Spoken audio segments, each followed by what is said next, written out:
Dust. Everywhere. Agent Michael Graves squinted at the skeletal remains of a city, once majestic, now consumed by an unforgiving sun. Cracked asphalt snaked through canyons of rubble. Twisted metal glinted under a sky the color of old bruises. This was the world now. Graves pulled the tattered scarf higher, a futile attempt to filter the gritty air. He'd been chosen for this, chosen to venture into the deep zone, the heart of what had been. A shiver, and not from the wind, ran down his spine. There were whispers, always whispers about what lay beyond, mutations, madness, things best left buried. But the director had been clear. Answers were needed, whatever the cost. Graves adjusted his pack, the weight of his duty heavy on his shoulders. He was tethered to this world by duty, by the hope his mission represented. He walked towards the skeletal cityscape, each step a solemn echo in the silence.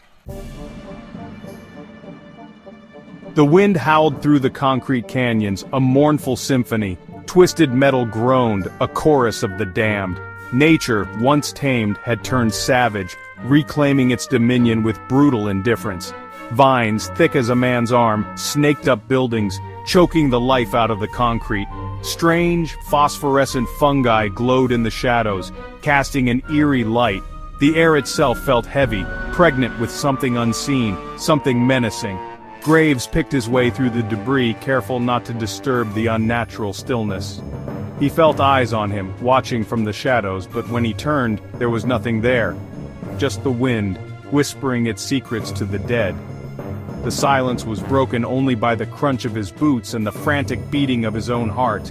He had to trust his instincts, honed by years of survival in this wasteland, and his instincts were screaming at him to turn back. The deep zone, Graves. That's where you're headed. Director Shaw's voice, gruff, seasoned with the weariness of a world on its knees. His one good eye had held a grim light that day, reflecting the weight of the world on his shoulders. "They say it's suicide, sir," Graves had replied, voice devoid of inflection. He'd seen enough to know better than to sugarcoat the truth. The deep zone was a graveyard of ambition, littered with the ghosts of those who'd sought answers and found only oblivion. "Rumors are a luxury we can ill afford, Agent. We need facts, hard evidence." Shaw had tossed a file onto the chipped surface of his desk. "There's something out there, something different." "Different, sir?" "There's been chatter. Whispers of people, not like us. Changed." Shaw's eye had narrowed, the light in it hardening. "Find them. Find out what they know. Find out if they hold the key to fixing this." The Hollow. Just the name sent a shiver down Graves' spine. They were spoken of in hushed tones, these beings, these echoes of what humanity had been. Twisted mockeries of life, clinging to existence in the poisoned heart of the deep zone.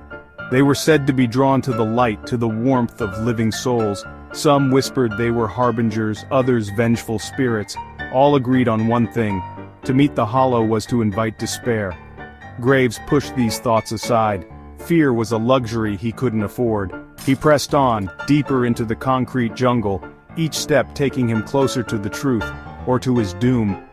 As dusk painted the sky in hues of blood and ash, Graves stumbled upon something that sent a jolt of pure terror through him.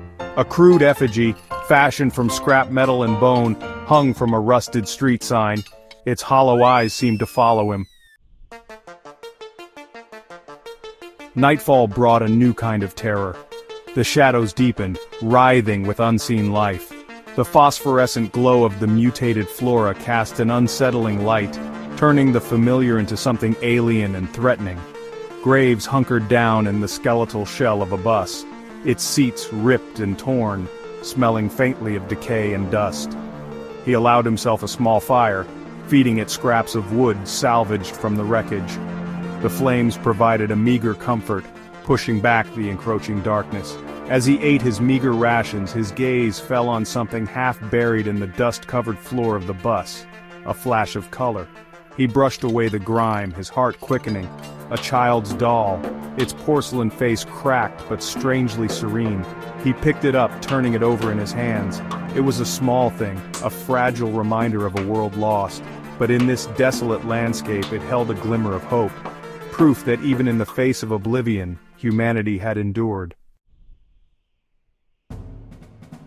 The next few days blurred into a nightmarish montage of dust, decay, and the ever-present fear of the unknown. Graves pushed himself to his limits, driven by a mixture of duty and a growing sense of morbid curiosity. He found signs, always subtle, of the hollow. Footprints that vanished into thin air, strange symbols etched into the walls of ruined buildings. The feeling of being watched intensified, prickling at the back of his neck. Then, one afternoon as he crested a hill overlooking a vast ruined highway, he saw it, a figure, silhouetted against the blazing sunset, tall, gaunt, with unnaturally long limbs. It moved with a disconcerting fluidity, its head cocked at an unnatural angle. Graves froze, his breath catching in his throat. He had found the hollow, or perhaps it had found him. The figure turned, and for a fleeting moment Graves thought he saw a flicker of recognition in its eyes. Or perhaps it was just the wind playing tricks on his frayed nerves. He couldn't be sure. It moved towards him then, not with aggression, but with a strange, unsettling curiosity. Graves stood his ground, his hand hovering near the pistol at his hip. He wasn't sure if it was a threat, but he wasn't taking any chances. As it drew closer, he saw the tattered remnants of clothing, the way its skin stretched tautly over bones that seemed too delicate, too fragile. It was human, in a way that made his heart ache. But something was fundamentally, terrifyingly wrong.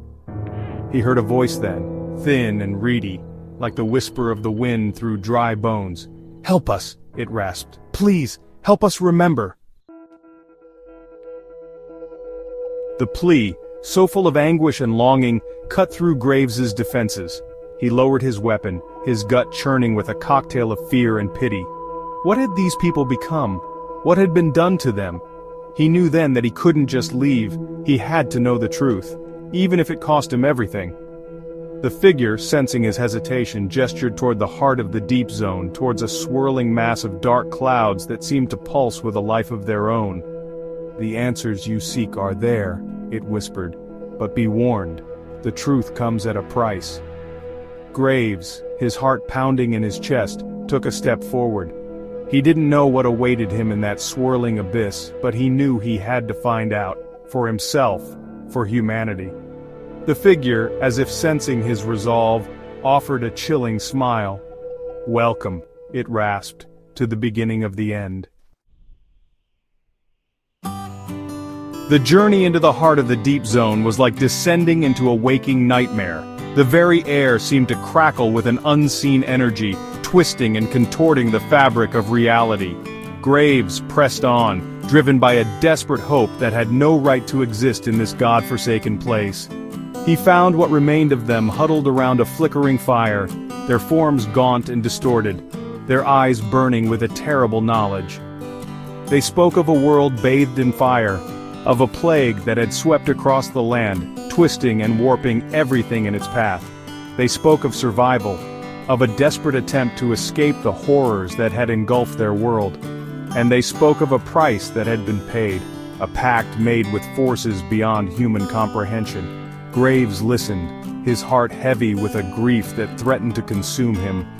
He had found his answers, but they were not the ones he had hoped for. They were a stark reminder of the fragility of life, of the terrible choices that could be made in the face of unimaginable horror. As he turned to leave, a small hand reached out and touched his arm. He looked down into the eyes of a child, her face pale and thin but her gaze clear and bright.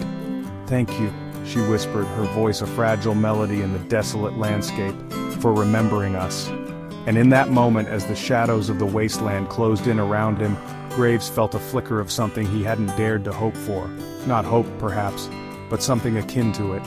A recognition that even in the darkest of times, even in the face of unimaginable loss, the human spirit could endure. The future was uncertain, the path ahead fraught with peril. But for the first time since he had set foot in this desolate wasteland, Graves allowed himself to believe that perhaps, just perhaps, there was still a chance for redemption.